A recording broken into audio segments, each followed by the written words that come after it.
One of the things that makes photography frustrating is unintended blurry photos, especially if it was one of those special moments that you were trying to capture and you go home, put on a computer and notice that all of the photo you have taken is blurry and soft, not in focus. So in today's video, I want to go through the techniques that I use to make sure that my image comes out sharp all the time. But let's start by talking about the shutter speed, because that's usually the culprit of our blurry photos. For a general rules of thumb, when you're setting the shutter speed, usually you'll want to use the one focal length formula. And depending on the situation, usually you'll want to go faster than that. Usually I'll just double the focal length for shutter speed for a decent, nice, sharp photo. So if I'm using a 50mm lens, I'll go at least 1/100th of a second for shutter speed, or above that. Now, of course, under different circumstances, it's actually better and safer to go 3 times more than that focal length for shutter speed. So in this case, with the 50mm, it'll be 1/150th of a second, and usually that's a good amount of shutter speed to capture general movements on the street. But most of the time on the street, I'll be able to use 1/320th of a second for shutter speed with minimum ISO at f8 or 7.1. And of course, this is also something that you can play around with for creative purposes. So don't always stick to the formula and the rules. Break them once in a while and have fun. There's something that you might want to take into consideration is that if you're using a crop sensor camera, you'll have to add in the crop factor to the simple equation for the formula to work. And if your camera has IBIS, or if the lens that you're using has IS, then it'll definitely help to achieve sharp photos with slower shutter speed. Now, as for focus mode, if you're taking photos of a still subject, things are fairly simple because nothing is moving. So consider using autofocus single or one-shot autofocus, depending on your camera brand. This way you can move out of position to adjust and take the time to set up the focus and reframe however you want. But if you're taking macro photos, silhouette, or maybe you're trying to get a reflection shot from a mirror or windows, I'll go with manual focus. It'll make your life so much easier. And that's because this way you can dial in the focus more precisely in the way you want it to be. So vice versa, if you want to capture a moving subject, I'll go with continuous autofocus. Just like how it sounds like, this allows the camera to continuously search and try to focus on the subject as you or the subject moves and change positions in the frame. It's kind of like what I have set up right now for videos. The camera is constantly tracking my eyes, so no matter how far in or out I move, it's constantly focusing on my eyes, so my eyes will be focused, and this way hopefully my face will be in focus as well. And this is extremely useful in portrait photography because most of the time we want to focus on the eyes of the model while they're moving. Generally speaking, if you're taking photos of moving subjects, then you'll usually want to have shutter speed of at least around 1/400th of a second in order to freeze all kinds of movement, and then increase your shutter speed from there. For example, in sports, you'll definitely want to have a shutter speed no less than 1/1000th of a second because everyone's moving very fast. They're moving fast and then you're moving with them too. Therefore, your shutter speed has to be higher than that in order to capture every movement. Now, if your subject is very large and moving very fast in your frame, then generally you'll need a faster shutter speed for that.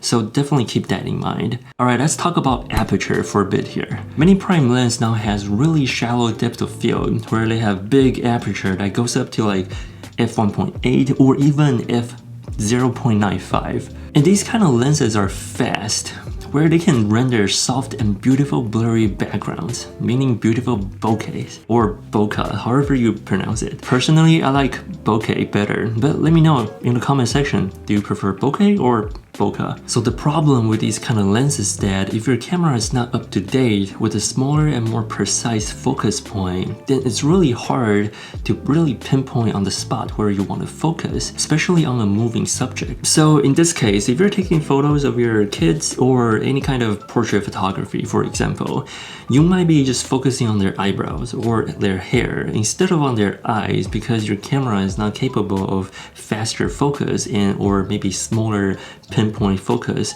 that you can actually utilize because you're using f1.2 or f0.95. Everything else besides the eyebrow or the hair will be out of focus. which means they're gonna look very blurry. And essentially that's what these kind of fast lenses do, rendering really beautiful bokehs and blurry backgrounds. And they usually look amazing whenever you have the focus in the right spot. But what if your camera is not up to date? Then in this case, I'll usually try to bump up the aperture to maybe f2.8 or f4. This way I'll have more depth and more room for that margin of error, meaning more of your subject will be in focus, and this way you'll have a higher chance that your subject's eyes is in focus. Here's another thing to consider while you're adjusting your aperture is to know the sharpest aperture of your lens. Camera lenses usually have their sharpest aperture about 2 to 3 stops down from the widest aperture. But remember, your choice of aperture should always be based on the right shutter speed and depth of field first. Let's talk about ISO. This is usually the last setting I'll adjust after I have my shutter speed and aperture set up. Now, many people are scared of cranking up their ISO because of the noise that it'll be introduced to the image. But don't be scared of utilizing your ISO when you have a good shutter speed for the kind of image that you want to create. Because our camera is a lot more capable than before, and you can remove noise in post-process as well. Even though you might end up with a slightly softer photo, but it's still way better than a photo that's not in focus and blurry. Coffee break. This next thing I want to talk about is how you hold your camera, because there will be time where you go out and shoot and then you find these beautiful things that you want to capture, but you do not have your tripod with you because it's just a hassle to bring it with you all the time, right? And that's when we have to take the photo handheld with slower shutter speed and try to make everything work with no access to a tripod or anything to stabilize our shot. In this case, you'll want to hold your camera at the bottom of the lens like you're holding a rifle, not on top, but not... Let me get a camera.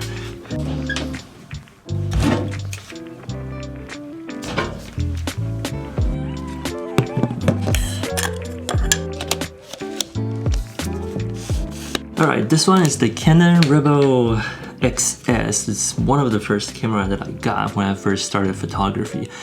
That was a long time ago. But this will be a good example because I got a really long lens here, 70 to 300.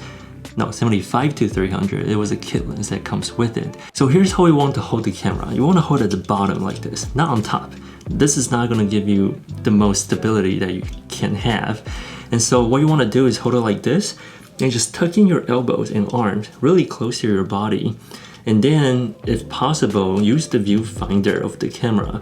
And that's going to create that third point of contact on your head when you're looking through the viewfinder, which will give you a lot more stability like this. Now, of course, our camera is not exactly like a rifle. This is probably the closest example that I could come up with as of now, but you get the point. Speaking of which, when you're taking a shot with the camera, not the rifle, you want to exhale as you press the shutter, or like press the shutter as you exhale, whichever way goes first. Well, do it at the same time. This way it'll provide you with more stability when you're taking the shot, and therefore it'll result with hopefully more focused photos. Now, if your lens has built-in image stabilization, which is usually abbreviated as IBIS, then definitely turn it on for a better stabilized shot. This way you can still get sharp images at a slower shutter speed. Like how we talked about earlier with the shutter speed rules, usually if you have the image stabilization turned on, you'll be able to get away with a clean, sharp photo at minimum shutter speed. Now, of course, if you find yourself in a low light situation, definitely use a tripod. That's usually the best way to get a clean result from your photos. It'll hold your camera nice and steady, but make sure that the tripod is sturdy. In order to achieve the best result while using a tripod,